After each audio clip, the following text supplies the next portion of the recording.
తెలంగాణ రాష్ట్రం ఖమ్మం జిల్లాలో కలెక్టర్ ముజమిల్ ఖాన్ కు ప్రత్యేక గుర్తింపు ఉంది. జిల్లా కలెక్టర్ అంటేనే ఎన్నో ప్రభుత్వ కార్యక్రమాల ద్వారా బిజీగా ఉంటారు. కానీ ఈయన మాత్రం ప్రభుత్వ కార్యక్రమాల్లో పాల్గొంటూ ఇటు సంక్షేమ పథకాలను ప్రజలకు సమర్థవంతంగా చేరవేస్తూ తన అధిక సమయాన్ని ప్రజలతో విద్యార్థులతో గడుపుతూ ఉంటారు. విద్యా వైద్యంపై ఆయన ప్రధాన దృష్టిని సారిస్తూ పేద రోగులకు విద్యార్థులకు వాటిని చేరువగా చేస్తున్నారు. అంతేకాక అనేక మంది విద్యార్థులను ఆయన దత్తత తీసుకుని వారికి తన సొంత ఖర్చులతో విద్యను అందిస్తున్నారు. పేదవారిని ఆదుకోవడంతో పాటు ఆర్థిక స్తోమత లేక చదువును మధ్యలో నిలిపివేసిన విద్యార్థులను గుర్తించి వారికి తన సొంత ఖర్చుల ద్వారా విద్యను అందిస్తున్నారు. తాజాగా ఖమ్మంలోని doctor B R Ambedkar centenary social welfare residential girls junior కళాశాలను కలెక్టర్ ముజమిల్ ఖాన్ తనిఖీ చేశారు. ఈ సందర్భంగా సిబ్బంది కుర్చీలు వేసినప్పటికీ ఆయన విద్యార్థులతో కలిసి నేలపైనే కూర్చున్నారు. వారితో ఓ అన్నలాగా ఆప్యాయంగా మాట్లాడారు. జీవితంలో పెద్ద పెద్ద లక్ష్యాలను మాత్రమే పెట్టుకోవాలని విద్యార్థులకు ముజమిల్ ఖాన్ సూచించారు. మన చుట్టూ ఉన్న నెగిటివ్ మైండ్ పీపుల్ని పట్టించుకోవద్దని, వారు మన ఎదుగుదలకు ఆటంకంగా మారుతారని తెలిపారు.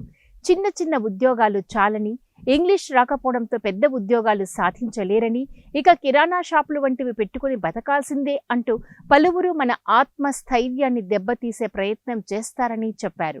అలాంటి వారి మాటలను ఏమాత్రం పట్టించుకోవద్దని, జీవితంలో పెద్ద లక్ష్యాలను పెట్టుకుని వాటిని సాధించే దిశగా ముందుకు వెళ్లాలని ధైర్యం చెప్పారు. జీవితంలో సవాళ్లు వస్తాయని, ఎన్నిసార్లు కింద పడినా తిరిగి లేవాలని విద్యార్థినుల్లో కలెక్టర్ ఉత్సాహాన్ని నింపారు. మొక్కగా ఉన్నప్పుడే దానికి నీళ్లు అందిస్తే మంచి ఏపుగా ఎదుగుతుందని, పెద్దయ్యాక ఏం చేసినా ప్రయోజనం ఉండదని చెప్పారు. అలాగే విద్యార్థులంతా చిన్నప్పుడే కష్టపడి కొత్త విషయాలు నేర్చుకునేందుకు ప్రాధాన్యం ఇవ్వాలని సూచించారు. మీకు అన్ని సౌకర్యాలు కల్పిస్తామని, బాగా చదువుకుంటామని మాట ఇవ్వాలని విద్యార్థులను కలెక్టర్ కోరారు. చిన్న ఆలోచనలు, చిన్న ఆశలు వద్దని, జీవితంలో కుంభస్థలాన్ని కొట్టాలని వారికి ఉపదేశించారు. మంచి భోజనం చేస్తూ ఆరోగ్యాన్ని కాపాడుకోవాలని హితబోధ చేశారు. శ్రమ చేసే అలవాటు మీ అందరికి ఉంది కాబట్టి మీరు ఇక్కడ ఉన్నారా, కానీ శ్రమ చేసేటప్పుడు ఎందుకు చేస్తున్నారు అనేది మర్చిపోకండి. ఈ సమాజానికి ఇది చేస్తాను రోజు రోజు మనసును గుర్తుపెట్టుకోండి. ఇప్పుడు నువ్వు పరిగెత్తేటప్పుడు కింద పడితే ఏం చేయాలి? అలా చేసిన వాడికి ఇంకేమన్నా ఆపగలగదా?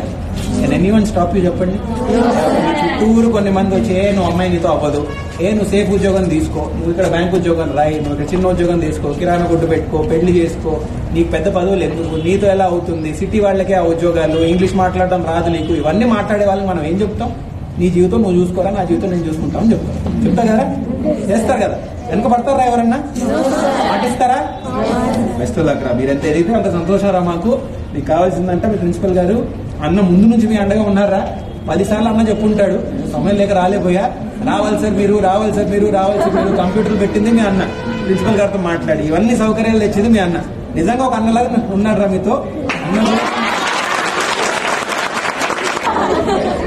చూడండి, బాగా ఎదగాలరా. మీ వయసులో ఒక మొక్కలాగారా మీరు. మొక్క నాటినప్పుడే దానికి నీళ్లు ఎరువిస్తే ఎదుగుతుంది. వయసు గడిచిన తర్వాత అది సన్నగా చెట్టు అయిన తర్వాత ఎంత వేసినా ఎదగదండి. మీ వయసు అలాంటిది. ఇప్పుడే మీరు చూసుకోవాల్సింది కొంచెం ఎక్సర్సైజ్, కొంచెం ఫుడ్, అవి కూడా ఇంపార్టెంట్. చదువుతో సహా మేనేజ్ చేసుకోండి. ఇంకేం కావాలరా మనకి ఇక్కడ? Any other requirement? అంత బాగానే ఉందారా? ఇప్పుడు చెప్పకపోయినా మీ ప్రిన్సిపల్ గారు చెప్పండి, మళ్ళీ చూసి అందించాల్సిందిగా అందిస్తాం. ఓకే? మీరు మాకు ఇచ్చే మాట ఏంటి? అద్భుతంగా చదువుతారు, చిన్న ఆలోచన వద్దు, చిన్న ఆశలు వద్దు, అన్నిటికన్నా పెద్ద పోస్ట్, అన్నిటికన్నా పెద్ద ఉద్యోగం ఏం చేయగలరు? అదే మీ టార్గెట్, అదే మీ టార్గెట్. సరేనా? అందిన తర్వాత ఒక మాట ఇస్తున్నారు, వచ్చి ఒక 10 మందిని ఆదుకొని వెళ్తారని మాట ఇచ్చారు. గుర్తుపెట్టుకుంటారు కదరా? వస్తువులు అక్కడ అందరికీ సంతోషం. మళ్ళీ ఒకసారి కలుగుతాం. సరేనా?